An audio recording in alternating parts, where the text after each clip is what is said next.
Shalom saudara, dikasihi Tuhan, berjumpa kembali. Doa dan harapan kami kita semua sehat-sehat dan diberkati oleh Tuhan.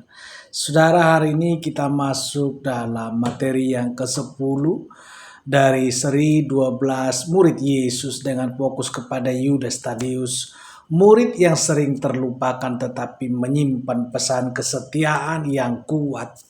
Nah, saudaraku yang dikasihi Tuhan, Yudas Thadeus, murid yang setia meski tidak dikenal.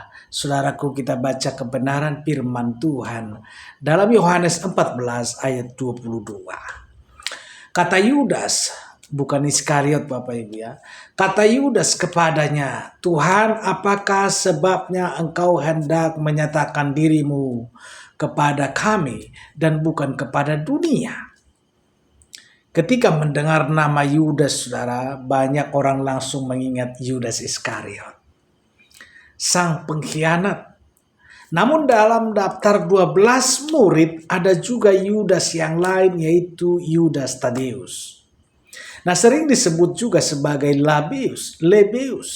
Meskipun tidak banyak muncul dalam Injil, Yudas Thadeus memberikan pelajaran berharga tentang kesetiaan diam-diam, saudara. Saudara, nama Thadeus berarti berani. Nama Thadeus berarti berani atau hati yang lembut. Sementara Yudas adalah nama umum di zaman itu, saudara, yang berasal dari kata Yehuda. Nah, saudara, yang artinya pujian kepada Tuhan. Untuk membedakannya dari Judas Iskariot, Injil Yohanes menyebutnya dengan sangat jelas bahwa Yudas bukan Iskariot. Dalam Yohanes 14 ayat 22. Ini menunjukkan betapa kuatnya stigma yang ditinggalkan oleh Yudas pengkhianat, saudara. Asal-usul Yudas Thadeus tidak banyak dibahas. Tetapi ia kemungkinan berasal dari daerah Galilea, seperti sebagian besar murid Yesus yang lainnya. Beberapa tradisi Kristen menyebut bahwa ia adalah saudara dari Yakobus anak Alfeus dan disebut juga sebagai saudara Tuhan. Yudas 1 ayat 1. Meskipun penafsiran ini masih diperdebatkan, saudara. Saudaraku, Yudas Thadeus hanya satu kali berbicara dalam seluruh Injil, yaitu dalam Yohanes 14 ayat 22. Di sana ia bertanya kepada Yesus, "Tuhan, apa sebabnya engkau hendak menyatakan dirimu kepada kami dan bukan kepada dunia?" Ini menunjukkan bahwa meskipun jarang disebut, saudara, Yudas Thadeus adalah pemikir yang serius dan peduli akan misi Tuhan di dunia. Pertanyaan itu muncul dalam konteks percakapan tentang kedatangan Roh Kudus dan janji kedatangan Yesus kembali. Saudaraku, Yudas ingin tahu mengapa Yesus tidak menyatakan dirinya secara terbuka setelah kebangkitan. Ini adalah pertanyaan misi dan strategi. Mengapa hanya kita yang tahu, bukan semua orang? Yesus menjawab dengan menjelaskan bahwa kasih dan ketaatan membuka jalan bagi kehadiran Allah dalam hidup orang percaya. Artinya Bapak Ibu, pewahyuan Yesus bersifat pribadi dan relasional, bukan sekedar spektakuler. Jawaban ini juga menjelaskan strategi kerajaan Allah yang bekerja pelan tapi dalam, lewat hati yang percaya dan taat.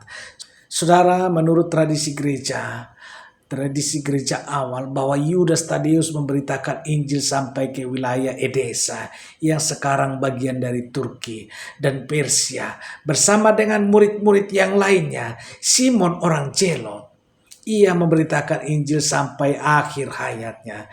Ia diyakini mati sebagai martir dengan cara dipukuli dan akhirnya dipenggal di daerah Persia. Nah, saudaraku, Yudas Thadeus juga diyakini sebagai penulis surat Yudas, kitab pendek di Perjanjian Baru yang menekankan pentingnya mempertahankan iman dan mewaspadai ajaran sesat. Saudara, gaya penulisannya tegas, menunjukkan bahwa kesetiaannya tidak lemah lembut, tetapi berani dan tajam. Saudara, kesetiaannya tidak lemah lembut, tetapi berani dan tajam. Meskipun tidak terkenal seperti Petrus atau Yohanes, Yudas Tadius mengajarkan bahwa kesetiaan tidak perlu panggung besar. Ia adalah contoh hamba Tuhan yang bekerja dalam diam, namun menghasilkan buah yang besar. Tuhan tidak pernah melupakan pelayanan tersembunyi dan pertanyaan tulus dari hati yang mencari kebenaran.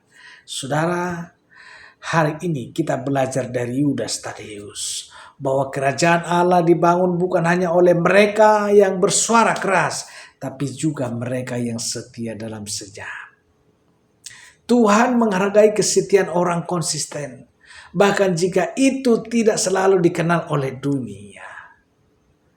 Saudaraku dikasihi Tuhan, jika Anda diberkati dengan video ini, Bapak Ibu silakan share. Bagikan ke teman-teman kita, siapapun kerabat saudara, supaya mereka juga mendengarkan kebenaran firman Tuhan. Bapak Ibu dikasihi Tuhan, tugas kita memberitakan Injil.